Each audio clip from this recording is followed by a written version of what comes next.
প্রিয় ভাইরা আমার, আমাদের মনে রাখতে হবে অন্যায় দেখার পরে আমরা চুপ থাকতে পারি না। 16 বছর আমরা হয়তো মনে মনে ঘৃণা করতাম, কিন্তু মুখ ফুটে বলতে পারতাম না। তো এখন কি তা অবস্থা আছে? এখন মুখ ফুটে কথা বলতে হবে। মানরা মূল কারণ ফলে গাইরুবি ইয়াদি, অন্যায় যদি তোমরা দেখো তাহলে তোমাকে পরিবর্তন করতে থাকে, যদি হাত দিয়ে পরিবর্তন করতে হবে। বলা মেয়াস্তাতে যে সক্ষম না হোক, মুখ দিয়ে চেষ্টা করতে হবে পরিবর্তনের জন্য। তাও যদি সক্ষম না হোক তাহলে কি করতে হবে? ফলে গাইরুবি কলবি, মন দিয়ে পরিবর্তনের চেষ্টা করতে হবে। মন দিয়ে পরিবর্তন মানে হচ্ছে কি? পরিকল্পনা করা, চিন্তা ভাবনা করা, চিন্তা ফিকির করা।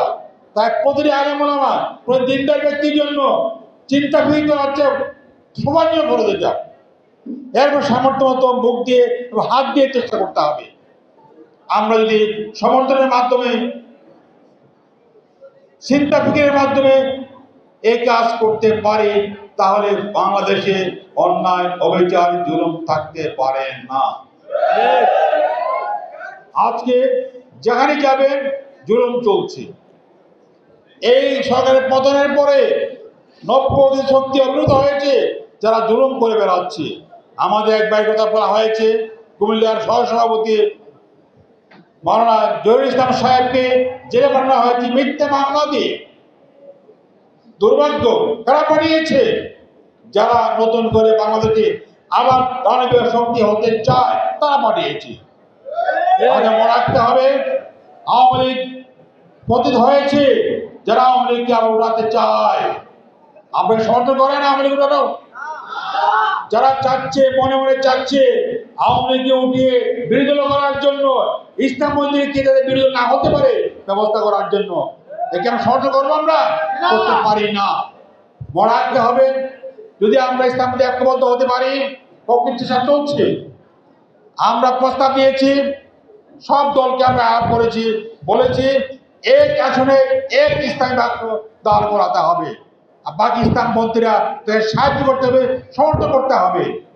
এইভাবে যদি আমরা তিন রিলেশন করি, আমরা আশা করি ইনশাআল্লাহ অবস্থা পরিবর্তন হবে। হবে না? আপনারা যদি একজনের প্রার্থী আসে, সবাই সাহায্য করবেন না? সমস্ত আলেমদেরকে, সমস্ত মুদারিসদেরকে, সমস্ত মাশায়েখদেরকে, সমস্ত ছাত্রদেরকে, সমস্ত নামাজীদেরকে এই প্রার্থীকে সমর্থন করা অপরিহার্য করবে। ইসলামী প্রার্থী দাঁড় করালে পরে ইসলামী প্রার্থীকে ভোট দেওয়ার চার্জ করার সুযোগ নাই।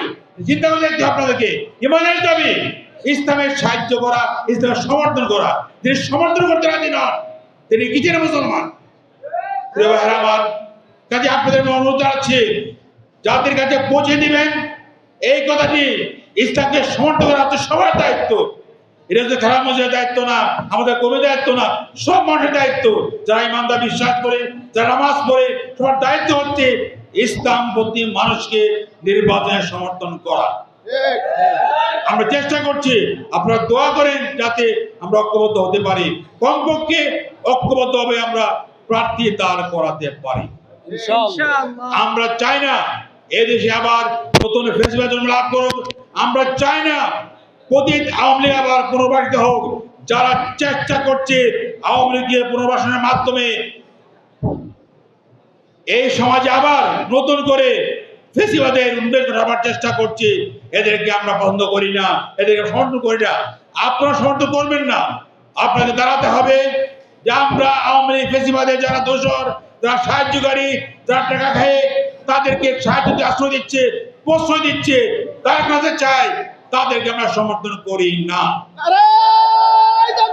বিরোধী ছাত্র আন্দোলন ঘোষণা করা হয়েছে, আমরা তার সঙ্গে একমত। এই বাংলার জমিনে আওয়ামী লীগকে পুনর্বাসনের সুযোগ দেওয়া যাবে না। 16 বছর তারা জুলুম চালিয়েছে, অত্যাচার করেছে, কোটি কোটি টাকা লুটপাট করেছে। এদেরকে বাংলার মাটিতে আর জায়গা দেওয়া যায় না। যারা চক্রান্ত করছে বাংলার মাটিতে এদেরকে আবার টেনে আনার জন্য, তাদেরকে সমর্থন করা যাবে না। মনে রাখতে হবে, বুঝাতে হবে, বুঝাতে হবে। যদি আওয়ামী লীগকে আপনারা বন্ধ না করেন, যদি তাকে তাড়াতে চান, তাহলে আওয়ামী লীগকে যারা গ্রহণ করতে চায় তাদেরকে সমর্থন করা যাবে না। তাই প্রিয় ভাইরা আমার, কথা পরিষ্কার, আমাদেরকে বাংলার জমিনে আল্লাহর দ্বীন কায়েমের চেষ্টা করতে হবে, খেলাফতের হাতের আলোকে একটি সমাজ গড়ার চেষ্টা করতে হবে, একটি রাষ্ট্র গঠনের চেষ্টা করতে হবে। এই চেষ্টা আন্দোলন আমরা করছি।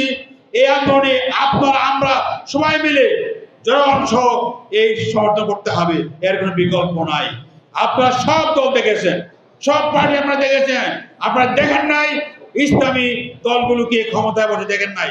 যদি আপনাদেরকে সমর্থন করতে পারেন, তাদেরকে দল বাড়াতে পারেন ক্ষমতায়, তাহলে জুলুম বন্ধ হবে, অত্যাচার বন্ধ হবে, মানুষ স্বাধীনভাবে বাস করতে পারবে, জুলুম মুক্ত বাস করতে পারবে, মানুষ শান্তি পাবে, সমৃদ্ধি লাভ করবে।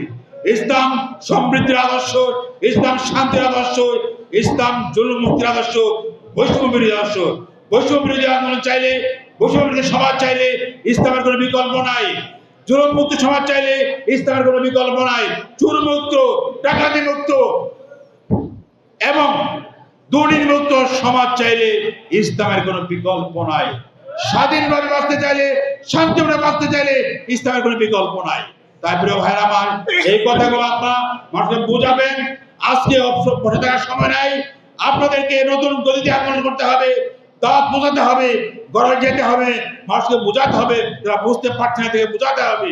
এই চেষ্টা করেন আপনারা, বিশ্বাস করি এদেশে হাজার হাজার আলেম আছে, হাজার হাজার মসজিদ আছে, 3 লাখ মসজিদ, 3 লাখ ইমাম আছে, 3 লাখ মুয়াজ্জিন আছে। এদের সংগঠিত করা গেলে হাজার হাজার মাদ্রাসা, তার ছাত্র, তার মুদারেস, হাজার হাজার খানকা, তার মাশায়েখ, তার মুরিদ বাহিনী আছে। এদেরকে সংগঠিত করা গেলে এবং তাবলীগ জামাতের মধ্যে লক্ষ লক্ষ জড়িত আছে, তাদেরকে বোঝাতে পারলে আমি বিশ্বাস করি ঐক্যবদ্ধ করা গেলে এটা সম্ভব। সম্ভব না? যদি আমরা বোঝাতে পারি সম্ভব এটা। অতএব প্রিয় ভাইয়েরা আমার, বাংলার মাটি আউলিয়াদের মাটি, বাংলার মাটি শাহজাহানের মাটি, বাংলার মাটি শামরাতের মাটি, বাংলার মাটি খান জাহানের মাটি, বাংলার মাটি শাহ মখদুমের মাটি। এই মাটিতে ইসলাম বিরোধী কুফরি শক্তি, সেগুলার শক্তি থাকতে পারে না।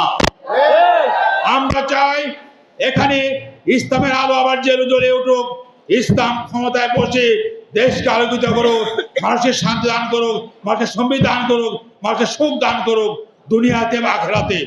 তাই আল্লাহ প্রার্থনা করছি যাতে আপনারা আমরা মিলে সবাই মিলে এই পথে, আল্লাহর দ্বীনের পথে, খেলাফতের পথে আমরা আন্দোলন করতে পারি এবং এই খেলাফতের আন্দোলনকে সবল করতে পারি। এটা আমাদের আপনার সবার দায়িত্ব মনে রাখতে হবে। সমস্ত আলেমদেরকে, সমস্ত মাশায়েখদেরকে ঐক্যবদ্ধ হতে হবে, এর কোনো বিকল্প নাই।